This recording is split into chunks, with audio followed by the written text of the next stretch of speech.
you help the RUF in any way?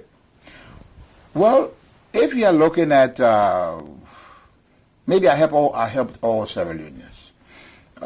Most countries do this. You turn a blind eye. If someone comes across your border without a gun for drugs or treatment, what do?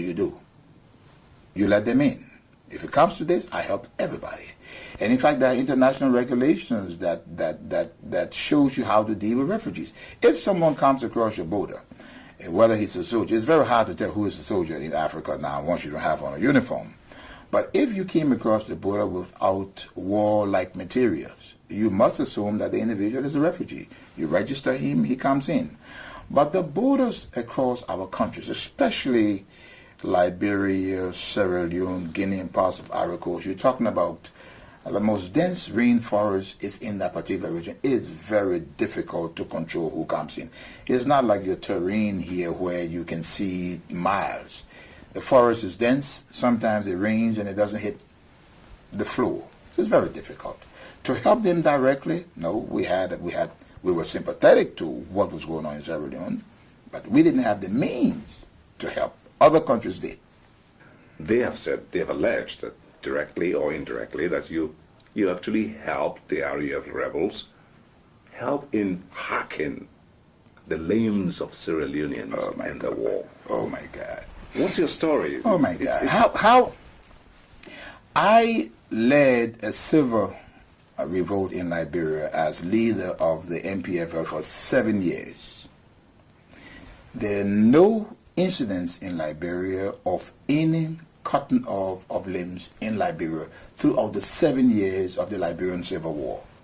And I led the largest rebel faction. Following the war, I was elected by 85% of the population. What does that tell you?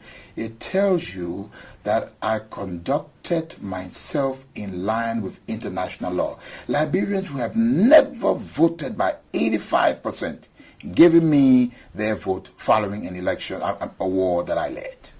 Impossible. The problem in Sierra Leone is this, because I think there are some tribal incidents in Sierra Leone that has to do the Mendes, the Timilins. It's a tribal situation. It's a tribal situation. Does it make any sense? I never ordered, there's not one Liberian soldier arrested in Sierra Leone that said that he was sent there on my orders. There's not one intelligence officer. There's not one security officer. How does one conduct a war in which in his own country it is humane, in line with international law? He is elected by 85%, and someone says, well, he conducted a war across the border with a less than $100 million national budget. How does one conduct a war? Or does someone need a scapegoat?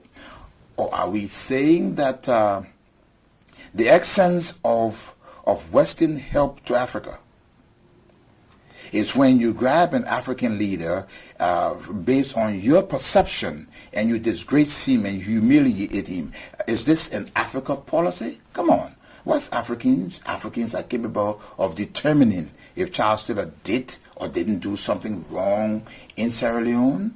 I mean, so the whole perception that, well, he did this for money. Well, there's a Security Council resolution passed that my quote-unquote assets should be frozen because I earned billions from Sierra Leone.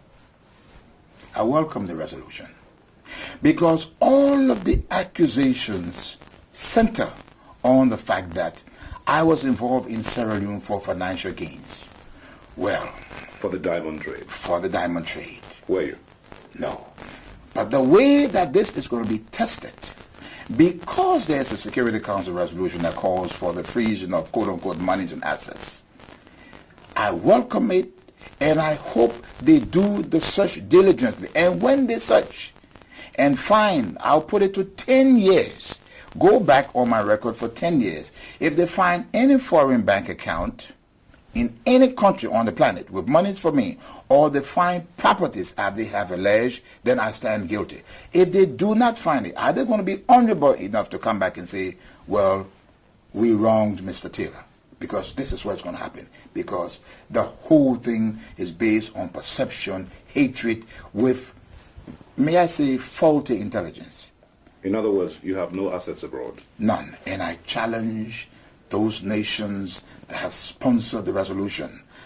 They have a responsibility. They have a responsibility to provide proof. In fact, I demand that they do, because my honor is at stake. Is it proper to say that a black president or a president of Liberia cannot be earnest? Earnesty, is that a possession of foreigners or white man, so a black man cannot be earnest? I serve my country earnestly. I was not involved in any diamond trade in Sierra Leone, and I invite them to go 10 years back. If they find any bank account in any nation, then I stand guilty. So the freeze does not in any way affect you? No. I welcome it.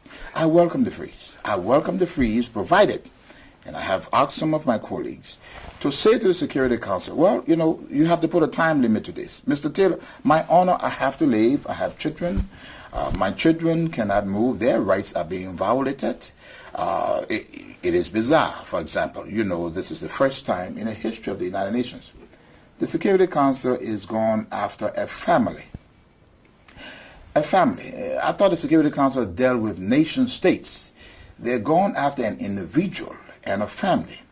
Well, that's the words biggest about it. But they also owe something to me. They owe me something. And what they owe me, I am innocent until proven guilty. The resolution, as wrong as it was, is punitive. They've taken actions without proof. I accept it. I would hope that at the end of the day, take 12 months, take 24 months, when they find nothing, what happens to Taylor?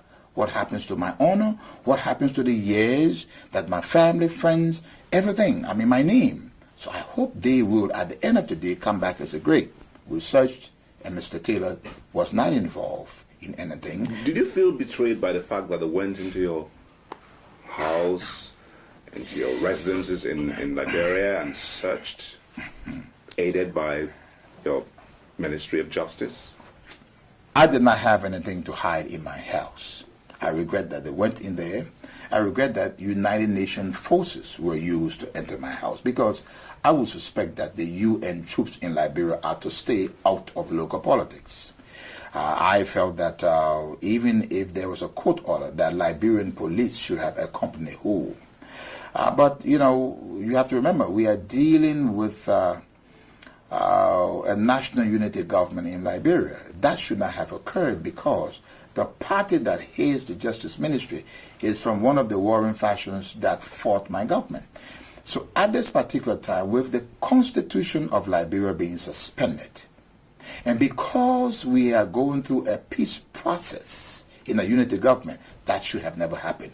In fact, the whole pursuit of Taylor during this very delicate period, I see it as obstructionist, because don't forget, there are thousands of supporters still that support Charles Taylor, and I think it's provocative to take any actions against me, especially when there are arrangements between ECOWAS, the AU, and they were promised that the Taylor issue will be left until there is a constituted elected president of Liberia. It's unfortunate. That's what I like to say.